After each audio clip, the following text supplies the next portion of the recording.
Shalom anak-anak, apa kabarnya hari ini? Mudah-mudahan kita semua dalam keadaan sehat-sehat dan baik-baik saja semuanya. Nah anak-anak, kita mau bersatu hati, kita mau beribadah bersama-sama, kita mau memuji Tuhan bersama-sama. Nah anak-anak, sebelum kita berdoa, kita mau angkat lagu pujian, Ku Mau Cinta Yesus. Mari anak-anak, kita angkat lagu pujian ini.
Yesus, terima kasih untuk kasih anugerah Tuhan.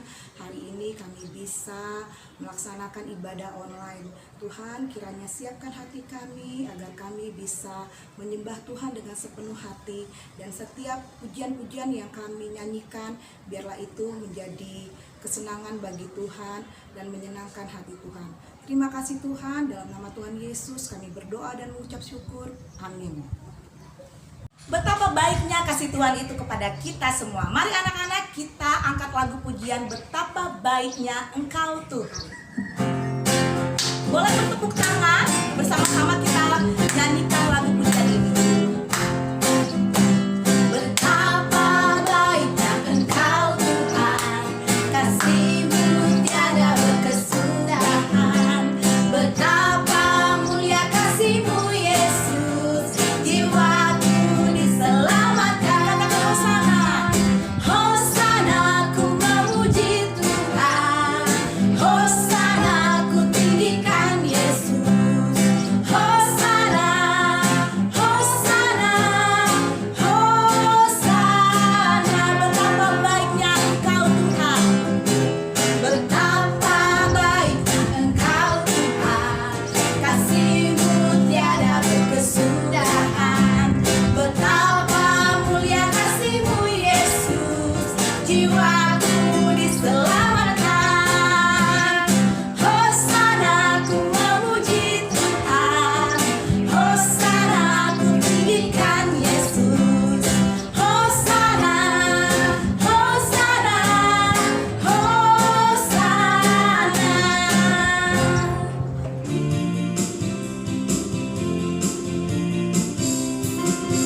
Tiba saatnya kita mau mendengarkan firman Tuhan. Sebelum kita mendengarkan firman Tuhan, mari kita angkat lagu Saatku Menyembahmu.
Selamat pagi anak-anak, kita akan mendengarkan firman Tuhan pada hari ini. Sebelumnya kita akan masuk di dalam doa.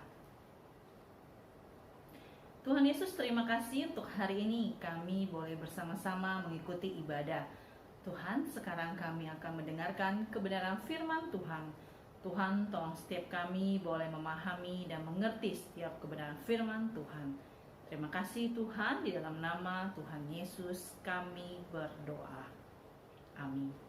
Renungan kita pada hari ini kita berdoa memohon pengampunan. Ini adalah bagian permohonan kelima dari doa Bapa kami, yaitu dan ampunilah kami akan kesalahan kami seperti kami mengampuni orang yang bersalah kepada kami. Ketika Tuhan Yesus mengajari kita berdoa, dan ampunilah kami atas kesalahan kami seperti kami mengampuni orang yang bersalah kepada kami. Apa yang dimaksudnya? Yaitu bahwa karena Allah telah mengampuni kita demi Kristus, maka kita harus mengampuni orang lain ketika mereka bersalah kepada kita. Mereka yang percaya kepada Tuhan Yesus Kristus percaya bahwa kematiannya melunaskan hutang yang kita miliki kepada Allah atas dosa kita. Allah telah mengampuni semua kesalahan kita dengan penuh belas kasihan. Inilah yang memungkinkan kita untuk mengampuni kesalahan orang lain. Apakah mudah untuk memaafkan seseorang yang telah berbuat jahat kepada kita? Tidak. Kenapa tidak? Nah, maka kita memerlukan Allah untuk menolong kita mengampuni orang lain. Kita tidak bisa melakukannya dengan kekuatan kita sendiri.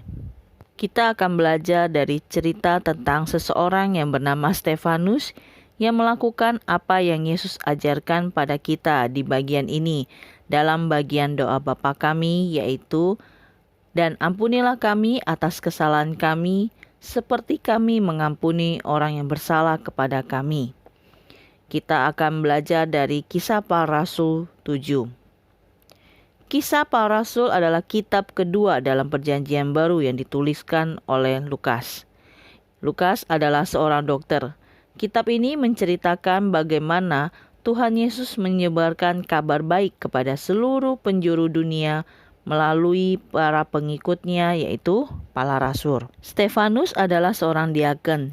Ia mengurusi orang-orang miskin, memberi makan yang kelaparan, dan memedulikan para janda dan mereka yang sakit. Stefanus mengasihi dan mempercayai Yesus sebagai juru selamatnya, dan ia ingin melayaninya. Roh Kudus menyertai Stefanus, memberinya segenap kekuatan dan hikmat yang ia perlukan untuk membantu mereka yang membutuhkan dan memberitakan kepada mereka tentang Tuhan Yesus. Mereka yang membenci Tuhan Yesus tidak suka apa yang dilakukan maupun yang dikatakan Stefanus. Jadi suatu hari mereka menangkapnya dan membawanya kepada para pemimpin Yahudi. Para pemimpin Yahudi itu bertanya, kesalahan apa yang diperbuat oleh Stefanus? Mereka berkata bohong dengan, ia terus-menerus mengucapkan perkataan yang menghina tempat kudus ini dan hukum Taurat. Dan mereka juga berkata, dia berkata bahwa Yesus akan merobohkan tempat ini. Para pemimpin agama mendengarkan semua yang dikatakan. Lalu imam besar menanyai Stefanus, apakah semua ini benar? Dengan kuasa Roh Kudus, Stefanus berbicara dengan berani. Ia mulai dengan bercerita dari zaman Abraham, ketika Allah memilih bangsa Yahudi sebagai bangsa umat pilihannya. Kemudian Allah memimpin mereka keluar dari Mesir menuju tanah kepunyaan mereka sendiri. Katanya, tetapi biarpun Allah telah membebaskan mereka dan melakukan perkara-perkara ajaib untuk mereka, mereka tetap tidak mau percaya atau mengasihinya, sebagaimana yang seharusnya mereka lakukan. Mereka menerima Tauratnya, namun tidak menaatinya. Mereka menyembah berhala. Mereka bahkan membunuh para utusan yang Allah kirimkan kepada mereka. Lalu kata Stefanus kepada mereka, kalian sama seperti mereka. Kalian tidak percaya atau mengasihi anak Allah. Ketika ia datang, kalian bahkan senang melihatnya mati di kayu salib. Mereka menjadi marah karena ucapan itu dan geram pada Stefanus. Tetapi Stefanus tidak takut. Ketika orang-orang itu bertindak begitu kejam, ia melihat ke atas dan melihat hal yang paling menakjubkan. Stefanus memberitahu orang-orang bahwa ia melihat kemuliaan Tuhan dan Yesus berdiri di sebelah kanan Allah. Mereka menjadi sangat marah dengan apa yang dikatakannya, sehingga mereka menutupi telinga agar tidak mendengar perkataannya. Dengan teriakan yang keras mereka menyerbunya, menyeretnya keluar dari kota, membuka jubah mereka dan mulai merajam Stefanus dengan batu. Stefanus tidak melakukan suatu kesalahan apapun. Ia mengajarkan firman Allah kepada orang-orang. Ia memberitahu mereka kebenaran. Akan tetapi mereka melemparkan batu kepadanya. Betapa sakitnya ketika semua batu mengenai seluruh tubuhnya. Saat mereka melemparkan batu-batu itu, bagaimana perasaan Stefanus? Apakah ia menjadi takut atau marah? Atau ia membenci musuh-musuhnya? Apa yang dilakukan Stefanus? Ketika batu-batu itu menghujam tubuhnya, apakah ia berusaha melarikan diri, meneriaki orang banyak itu dan memanggil mereka? Tidak, Stefanus tidak melakukan satupun dari semua hal tersebut. Sebaliknya, ia berdoa untuk musuh-musuhnya. Katanya, Tuhan Yesus, bawalah aku bersamamu. Ampunilah mereka atas apa yang mereka perbuat ini. Dan dengan kata-kata ini Stefanus meninggal. Mengapa Stefanus memaafkan musuh-musuhnya? Bagaimana mungkin ia dipenuhi dengan kasih yang sedemikian sehingga ia berdoa untuk orang-orang yang sebenarnya sedang membunuhnya? Stefanus mengampuni bukan karena ia terlalu baik atau murah hati. Stefanus tahu bahwa Tuhannya yang luar biasa itu telah mengampuninya. Ia mengetahui ia akan pergi ke surga karena ia sudah percaya bahwa Yesus mati bagi dosa-dosanya. Dan ia ingin semua orang tahu tentang Sang Juru Selamat, memercayainya dan mendapatkan pengampunan, meskipun mereka menyakitinya. Roh Kudus memberikan Stefanus kemurahan hati dan kekuatan untuk mengampuni musuh-musuhnya. Selanjutnya permohonan ke-6, yaitu, dan janganlah membawa kami pada pencobaan, tetapi lepaskanlah kami daripada yang jahat. Mungkin saja sulit untuk memaafkan seseorang atau mengatakan kebenaran dan bersikap ramah. Kita semua dicobai untuk berbuat dosa, untuk berbuat salah. Dalam doa Bapa Kami bagian ini, Yesus memberitahu kita bahwa untuk berdoa dan meminta Tuhan untuk menjauhkan kita dari godaan untuk berbuat dosa. Dan bila kita dicobai, agar kita tetap kuat, kita harus mengatakan tidak terhadap dosa. Mungkin kita bergumul untuk memaafkan seseorang dan dicobai untuk berbuat dosa. Kita bisa meminta Roh Kudus untuk mengubah hati kita, untuk menolong kita untuk melakukan hal yang benar. Bagian terakhir atau kesimpulan dari doa Bapa Kami yaitu, karena Engkaulah yang mempunyai kerajaan dan kuasa dan kemuliaan sampai selama-lamanya. Amin. Bagian terakhir dari doa Bapa Kami yaitu mendorong kita untuk berdoa karena kita tahu siapa Tuhan itu dan seperti apa Dia. Hal itu mengingatkan kita bahwa Allah adalah Raja atas segalanya dan semuanya adalah milik-Nya. Hal ini mengingatkan kita untuk berterima kasih kepada-Nya ketika kita berdoa dan untuk memuji-Nya karena Ia sangat berkuasa dan menakjubkan, dan Ia layak mendapatkan semua pujian kita. Pada bagian akhir doa Bapa Kami, kita mengatakan amin, yang artinya jadilah demikian. Ketika kita mengatakan kata amin di akhir doa kita mengatakan bahwa kita yakin Tuhan akan mendengarkan dan menjawab doa kita. Ayat hafalan kita pada hari ini yaitu dari Mazmur 100 ayat 3. Ketahuilah bahwa Tuhanlah Allah, Dialah yang menjadikan kita dan punya Dialah kita, umat-Nya dan kawanan domba gembalaannya. Mari kita berdoa. Tuhan Yesus, terima kasih kami sudah mendengarkan kebenaran firman Tuhan. Ajarilah kami selalu mengandalkan kebenaran firman Tuhan di dalam kehidupan kami, menjadi pedoman dalam kehidupan kami.